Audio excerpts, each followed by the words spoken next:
Attorney Black, and sometimes when I give out too much homework, well, that's probably best not repeated here at a celebration. I may have sat in the governor's chair for a spell, but Barberville, it's always been home. And let me tell you, it does a man proud to stand here today celebrating 225 years, surrounded by friendly faces, Appalachian charm, and more history than you can shake a walking stick at. Barberville's always been home. I got my early schooling here. And then I went to Tusculum College, over there in that orange country, Tennessee. But now I came right back here to good old Kentucky to teach, to serve, and to raise a little dust when needed. I even served as president of Barberville Baptist College, where I tried to teach young folks Latin, Greek, and how not to fall asleep during lectures. In 1879, there's a group of us that purchased some stock. We were going to try to fund a university or a college here. You might know it today as Union Commonwealth University. I insisted it be called Union College, though, when we started it, because I wanted to sort of unify the community and the college.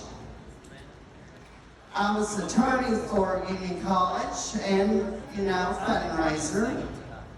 And I also served as president from 1910 to 1912. Now, I wore a few different hats in my time. Lawyer, professor, Commonwealth's attorney, and eventually lieutenant governor.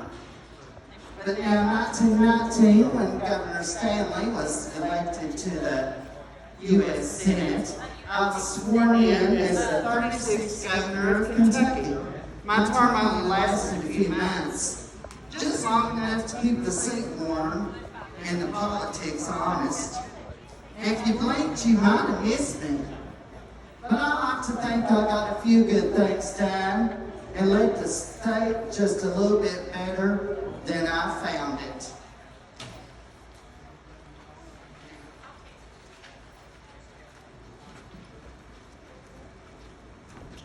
But this place, Barberville, is where it all began, where values were forged on front porches and one-room schools, where we learned that hard work was a badge of honor, and where the church bell on Sunday morning was louder than any campaign speech. I imagine the folks that settled this town never dreamed we'd be out here celebrating with microphones and music and maybe a food truck or two. But I think they'd be pleased, not just that the roads were smoother, but because the spirit they planted in this soil still lives on in every handshake, every neighborly nod, and every child who learns to love this town like I did.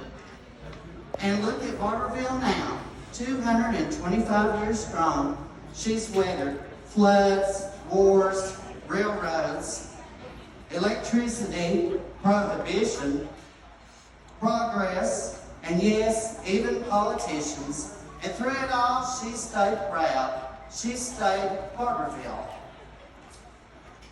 So let's raise a cheer, not just for the past 225 years, but for the stories yet to be written, the voices yet to be heard, and the hometown pride that never goes out of fashion. So, happy birthday, Barberville, from your old friend and faithful son, Governor James D. Black.